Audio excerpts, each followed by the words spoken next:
మనలోని భయం అది. గత ప్రభుత్వం కొన్ని నిర్ణయాలు తీసుకోవచ్చు, అంతకుముందు ఎవరైనా సరే, ఇట్స్ నాట్ అబౌట్ ఒక ప్రభుత్వానికి కాదు, కానీ ఏ ప్రభుత్వానికైనా సరే బాధ్యత ఆంగ్లం ఇది ఒక సమాజంలో ఉన్న సమస్య అంటే ఆంగ్లం మాట్లాడకపోతే తప్ప వాళ్ళకి ప్రతిభావంతులు కాదు, మేధస్సు లేదనే ఒక దుస్థితికి మనం అందరం ఒక ఆలోచన ధోరణి చేరిపోయింది. దీనిని కొన్ని దశాబ్దాలుగా ఒక్కొక్కరు బద్దలు కొడుతూ వచ్చారు. మనకి తెలుగు వ్యాకరణంగా నేర్చుకోవాలంటే బాగా బాధాకరమైంది ఏంటంటే, స్కూల్స్లో ఉన్నప్పుడు కానీ తెలుగు అధ్యాపకుల్ని వెటకారం చేయటం, సరైన తెలుగు మాట్లాడుతుంటే దాన్ని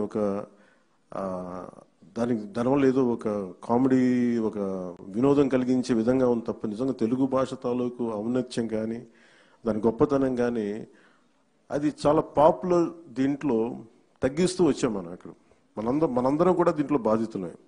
కేవలం పోయిన ప్రభుత్వం ఒక్కటే బాధ్యత కాదు, మనలో ప్రతి ఒక్కరికి మన భాషని గౌరవం చూపించాల్సిన బాధ్యత మనందరి మీద ఉంది. ఇది నిజంగా చాలా దుస్థితి.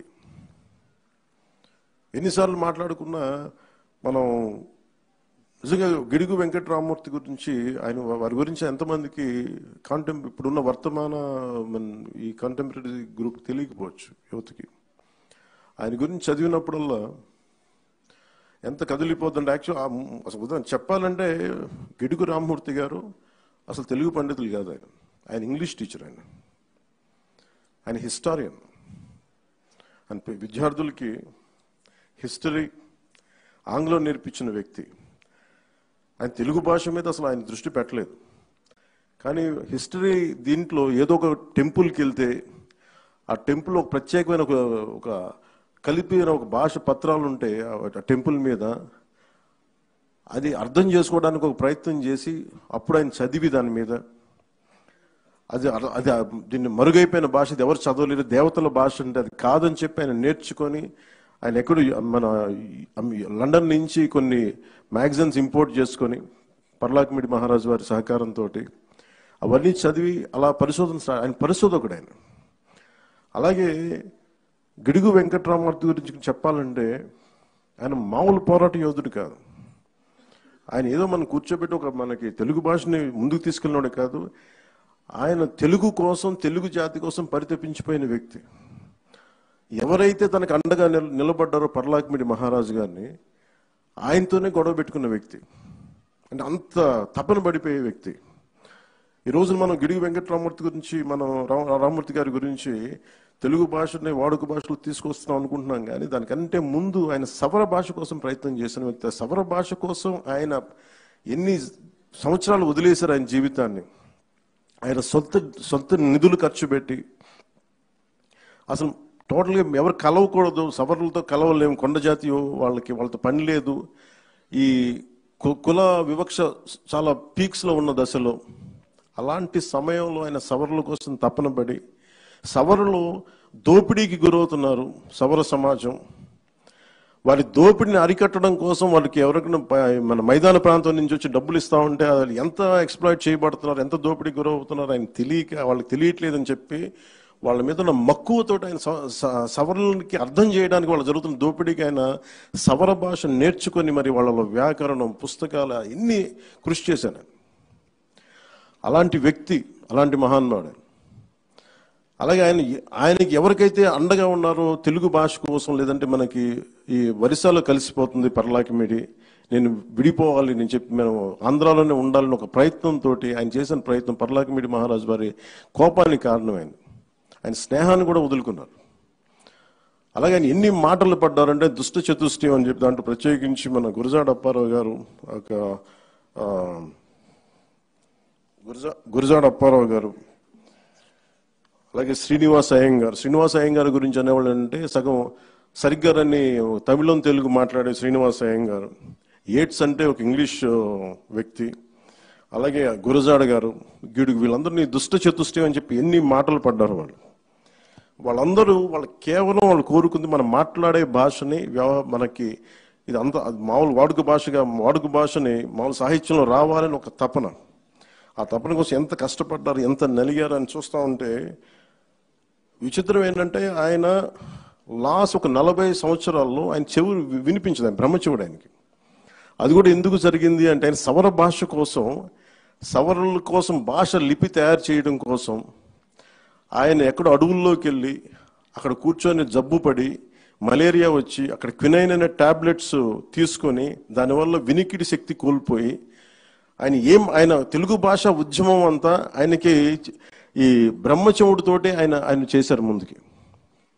అంత కష్టపడ్డ వ్యక్తి, ఆయన మీద దాడులు జరిగినాయి, ఆయన్ని అసలు నలిపేశారు అందరూ.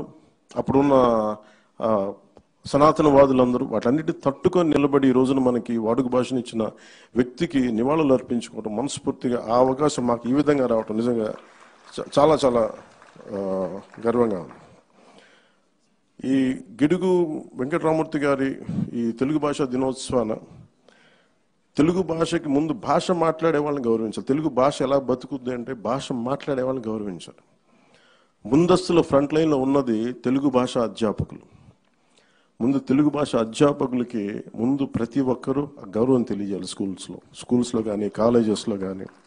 ఇంకా చెప్పాలంటే మాతృభాషను బోధిస్తున్న వాళ్ళకి జీతభత్యాలు ఎక్కువ ఉండాలి, ప్రభుత్వం నుంచి కూడా ఎక్కువ సహకారం ఉండాలని నేను మనస్ఫూర్తిగా కోరుకుంటున్నాను. అలాగే మొన్న ఒక తెలుగు పండితులు విజ్ఞప్తి చేశారు. ఇది ఈ జీవో MS 77 అని చెప్పి మొన్న రద్దు చేయండి అని చెప్పి ఒక తెలుగు పండితులు విజ్ఞప్తి చేశారు. గౌరవ ముఖ్యమంత్రి గారి దృష్టికి కూడా తీసుకొస్తున్నాను. ఈ జీవో MS 77ని రద్దు చేయమని తెలుగు పండితులు అందరూ కోరుకుంటున్నారు సార్. ఒకసారి మీ దృష్టికి తీసుకొస్తున్నాను. ఇది భాషా పండితులకి తీవ్రమైన అన్యాయం జరుగుతుందని చెప్పి MA Telugu main subject optional సబ్జెక్ట్గా తీసుకున్న వారికి కూడా వాళ్ళు ఈ చాలా సమస్యలు ఉన్నాయి నా దృష్టికి తీసుకొచ్చి అది కూడా ఒకసారి మీ దృష్టికి తీసుకొస్తా ఉన్నాను. ఇది ప్రత్యేకించి మేము కోరుకుంటాను. నేను వ్యక్తిగతంగా తెలుగు భాష నేను పూర్తి తెలుగులో మాట్లాడడానికి ఆంగ్ల పదాలు లేకుండా తెలుగు మాట్లాడాలంటే ఎంత నలుగుతున్నాను నాకు అర్థమవుతుంది. ఇబ్బందిగా ఉంటుంది. ఒక ఇంగ్లీష్ పదం లేకుండా అదే మరాఠీ తీసుకుంటే ఒక్క ఆంగ్ల పదం లేకుండా మరాఠీ మాట్లాడచ్చు. తమిళ్ తీసుకుంటే నేను చాలామంది తమిళులతో మాట్లాడుతూ ఉంటే వాళ్ళు ఒక క్రమ పద్ధతిలో ఆంగ్ల పదాలు మేము వాడం, పూర్తి శుద్ధ తమిళ్ ఉండాలని చెప్పి వాళ్ళు కొత్త పదాలు కనిపెట్టి దానిని ప్రతిసారి దాని ప్రాచుర్యంలోకి తీసుకొస్తారు. మనం అంత ప్రయత్నం చేస్తామో లేదో తెలియదు, నాకు తెలియదు కానీ అంత కుదురుదో లేదో తెలియదు కానీ మనకున్న మాండలికాలు మనకున్న దీనివల్ల ఖచ్చితంగా మాతృభాషకి మటుకు మనం చాలా పెద్దపీట వేయకపోతే మనం చేతులు మనమే నాశనం చేసుకునే వాళ్ళం అవుతాం. అలాగే ముఖ్యంగా యువత పిల్లలకు కూడా ఇంగ్లీష్ మాట్లాడితేనే చదువులు కాదు, ఇంగ్లీష్ కావాలి అవసరం. చెప్తాను ఎవరి గురించే చదువుకున్నాం, మన గిడుగు రామూర్తి గారు ఆయన ఇంగ్లీష్ టీచర్ కానీ తెలుగు భాషను వదల. ఆయన స్ఫూర్తి నిజంగా తీసుకోవాలంటే ఇంగ్లీష్ ఉండాలి కానీ ఇంగ్లీష్ కోసం పడి చచ్చిపోకూడదు. అంటే ఇంగ్లీష్ లేకపోతే మన బతుకులు లేవు, అట్లా ఏం అవసరం లేదు. కానీ ఇంగ్లీష్ అవసరం అంతే. అంతేగాని ఇంగ్లీష్లో చదివితేనే మన తెలివితేటలు వస్తాయి, ఇంగ్లీష్లో చదవకపోతే రావు అనేది ఆ దుస్థితి నుంచి మనం అందరం కూడా దీన్ని బయటపడాలి. ఈ సందర్భంగా ప్రతి ఒక్కరిని కోరుకుంటూ ఆయన నిజంగా ఎంత బాధ వేస్తుందంటే ఆయన చివరి దశలో ఆయన వినికిడి జ్ఞానం లేక ఆయనకి చిన్న ఒక మైక్ లాంటిది పెట్టుకుని ఎవరైనా మాట్లాడితే ఆయన చెవులు అరిచేవారంట.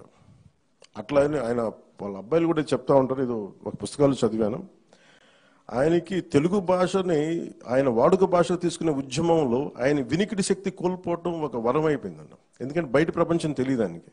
ఏమనుకున్న ఆయన భావ తీవ్రతని ముందుకు తీసుకెళ్ళిపోయారు. ఆయన ఒక్కడు సింగిల్ హ్యాండెడ్గా ఈ రోజున తెలుగు భాష మనకు వచ్చింది, దొరికింది, వ్యవహారికంగా తీసుకొచ్చారంటే ఒక్కడు చేశాడండి. గురజాడ అప్పారావు గారు ఎంత మాత్రం సపోర్ట్ చేసినా, మిగతా వాళ్ళు సపోర్ట్ చేసినా, ఆయన సొంత డబ్బులు లేకపోయినా ఇళ్ళమ్మి వాకిళ్ళమ్మి ఆయన పెద్ద కొడుకు సీతాపతి గారు అండగా ఉండి ఇన్ని చేసి ఆయన ముందుకు తీసుకెళ్లి తెలుగు భాషని మనకి ఈరోజు ఈ రకంగా అందించిన గిడుగు రామమూర్తి గారికి నా మనస్ఫూర్తిగా నా పాదాభివందనాలు. నా కోరిక కూడా ఒకటి, మీ అందరికీ తెలుగు భాష వ్యాకరణం మరింత. నా ఉద్దేశం, నేను చాలా ప్రయత్నాలు చేశాను వ్యక్తిగతంగా. సూర్యరాయేంద్ర నిఘంటువుని 80లో ప్రచురించారు. తర్వాత మళ్ళీ దాన్ని రావటం మానేసింది. పిఠాపురం మహారాజు వారు 7 సంకలనాలు ఉండే, 7 వాల్యూమ్స్. ఆ తర్వాత దాన్ని వదిలేసాం. నేను ప్రయత్నం కూడా చేశాను ఇక్కడ మన